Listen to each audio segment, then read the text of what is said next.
accent, does neb yn ei nabod o. Ma' 1600 o flynyddoedd yn amser I hir i'r co. Oedd Magnus Maximus o Gymru yn y flwyddyn 303 yn gadael yn gened o gyfan a heddiw welen ni.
Then guard your rights, Americans, nor bend to lawless sway. Oppose, oppose, oppose, oppose for free America.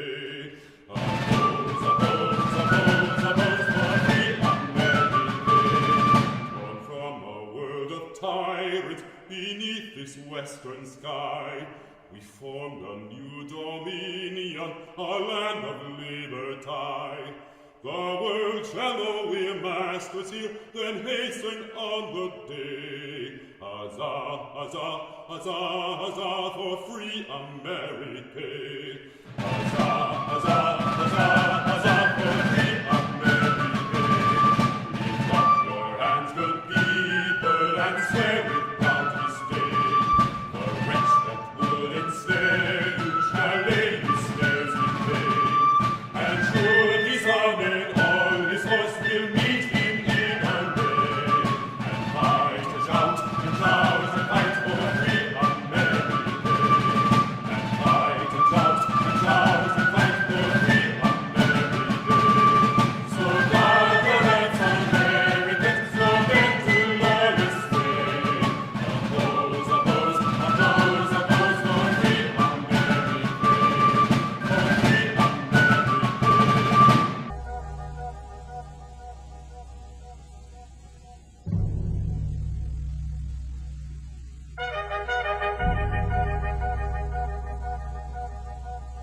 There was a lawyer once. His name was Francis Scott Key. He penned a song that I'm sure you're aware of. You've seen it. It's in most hymnals throughout our churches. It's called the national anthem.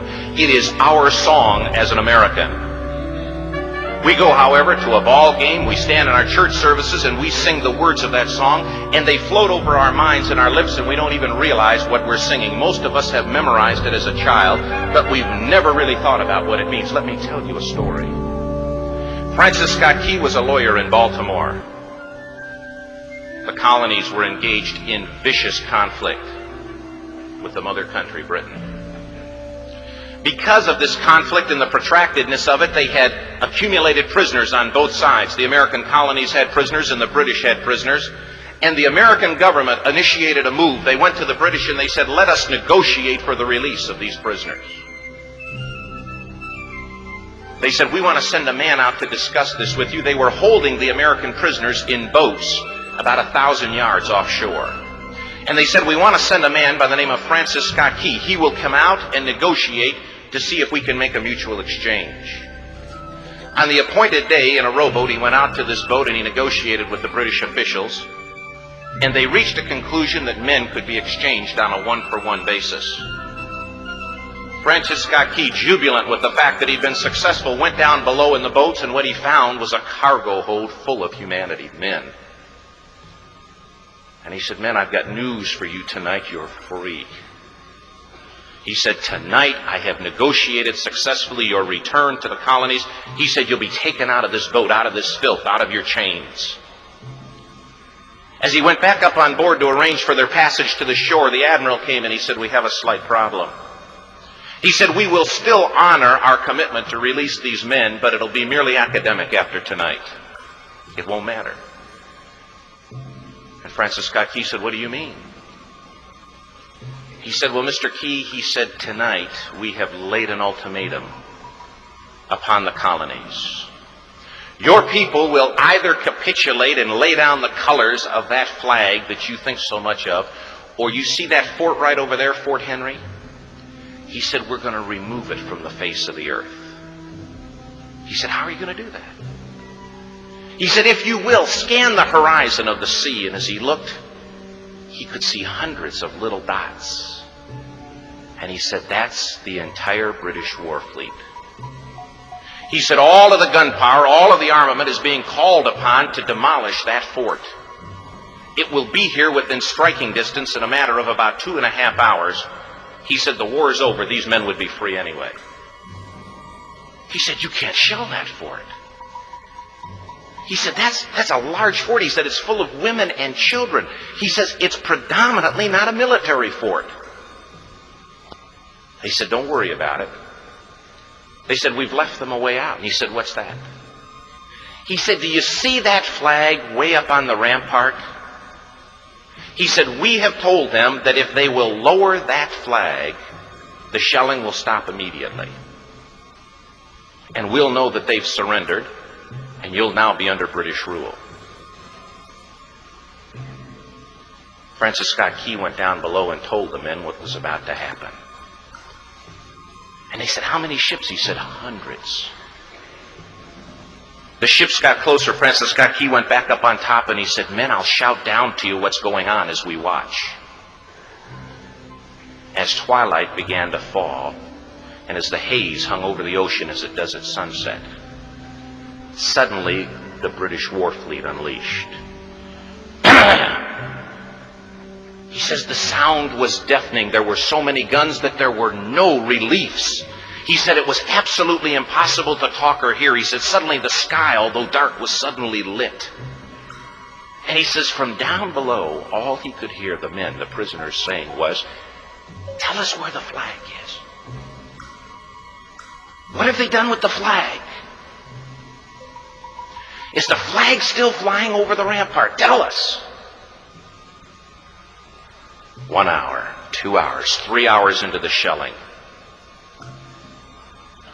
every time the bomb would explode and it would be close to the flag, they could see the flag in the illuminated red glare of that bomb. And Francis Scott Key would report down to the men below, it's still up. It's not down. The admiral came and he said, your people are insane. He said, what's the matter with them? He said, don't they understand this is an impossible situation? Francis Scott Key said he remembered what George Washington had said. He said the thing that sets the American Christian apart from all other people in the world is he will die on his feet before he'll live on his knees. The admiral said, we have now instructed all of the guns to focus on the rampart to take that flag down. He said, we don't understand something. Our reconnaissance tells us that that flag has been hit directly again and again and again, and yet it's still flying. We don't understand that. But he said, now we're about to bring every gun for the next 3 hours to bear on that point. Francis Scott Key said the barrage was unmerciful. All that he could hear was the men down below praying. The prayer, God, keep that flag flying where we last saw it. Sunrise came. He said there was a heavy mist hanging over the land, but the rampart was tall enough.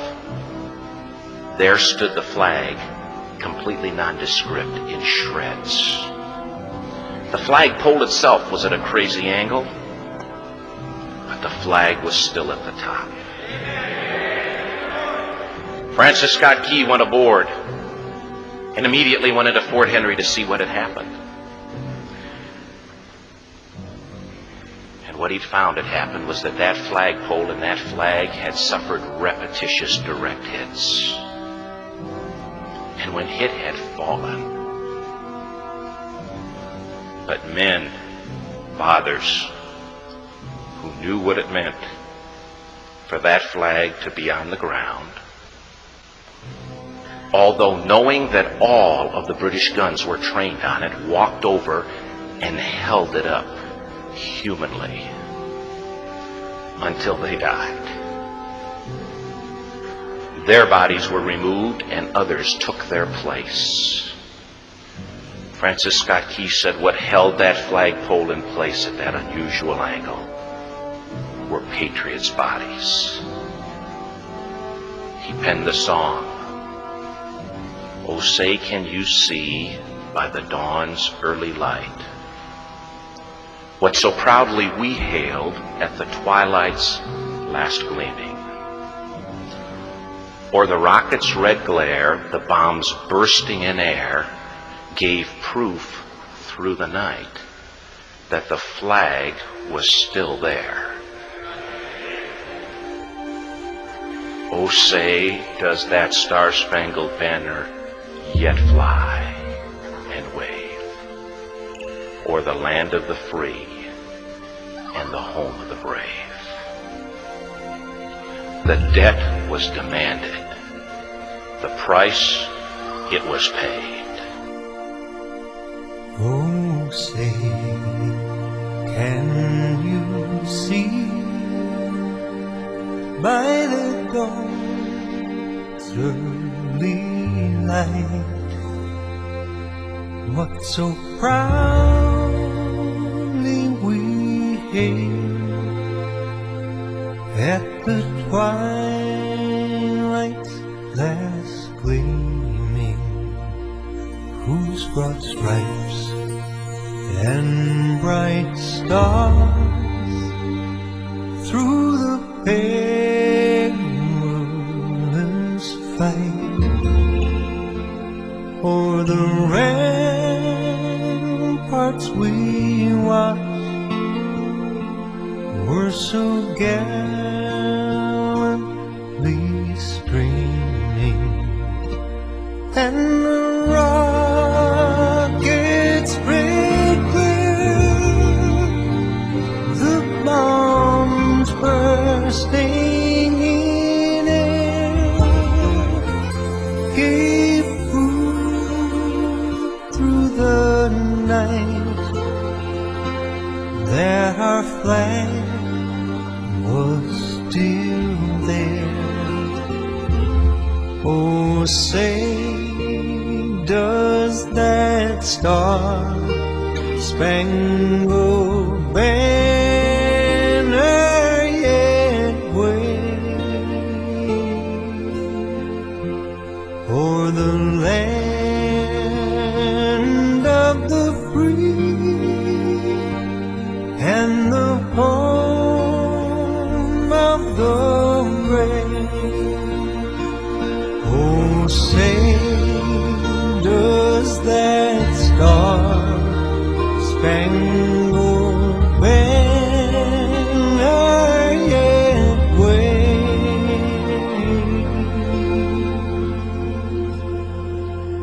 o'er the land of the free and the home of the